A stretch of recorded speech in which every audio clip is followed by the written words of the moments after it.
Salut à tous et bienvenue sur Parlons entre entrepreneurs, la chaîne YouTube pour les créateurs d'entreprise, pour vous aider.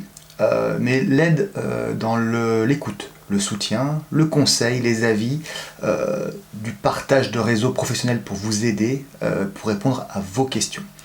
Euh, Présentation faite. Je voulais réagir, petite vidéo donc, sur le live TikTok que j'ai fait hier avec deux experts en marketing digital. Il se trouve que le live est disponible sur YouTube, je le mettrai en lien sur cette vidéo, en commentaire, en description, pardon.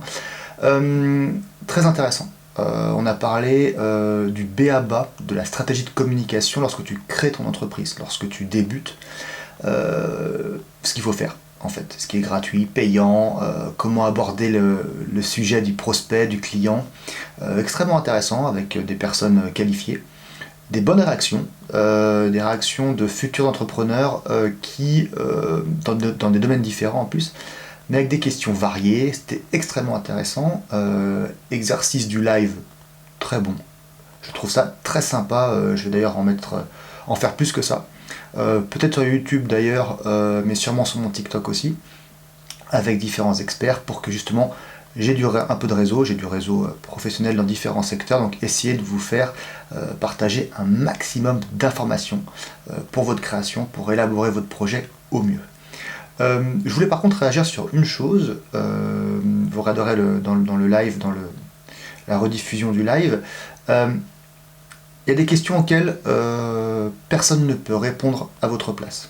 Je prends l'exemple de quel est pour vous le meilleur fournisseur entre un tel, un tel, un tel, un tel.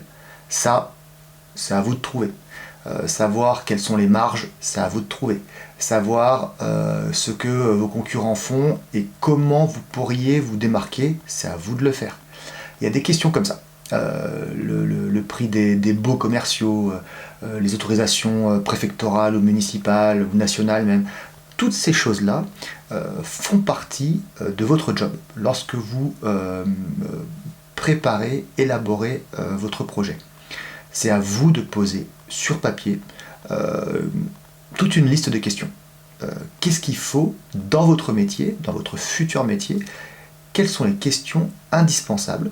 Et surtout, quelles sont les réponses dont vous avez besoin pour passer à l'étape suivante, c'est-à-dire au développement et la vente. Il y a donc des choses qu'on ne peut pas faire à votre place. Mais par contre, une fois que vous avez répondu à toutes vos questions, que vous avez tous les éléments de réponse et que vous avez besoin d'un avis, d'un conseil, même d'une analyse sur vos points forts, sur vos points à améliorer, de manière justement à ne pas se tromper, à ne pas partir dans n'importe quoi, ou du moins pour éviter un maximum d'erreurs, à ce moment-là, et seulement à ce moment-là, vous pouvez contacter des gens comme moi qui vous permettront d'avoir une vue objective de votre projet, c'est-à-dire neutre. C'est-à-dire vous poser des questions sans but derrière. Le seul but, effectivement, ce serait votre réussite. C'est le seul truc qui m'intéresse, c'est qu'il y ait de plus en plus d'entrepreneurs qui réussissent en France. Donc, bonne préparation. Une bonne préparation, c'est le nerf de la guerre. Et une fois que vous êtes prêt, vous avez fait le plus gros du travail. Donc, vous n'avez plus qu'à mettre en place des stratégies, une ligne directrice, et travailler.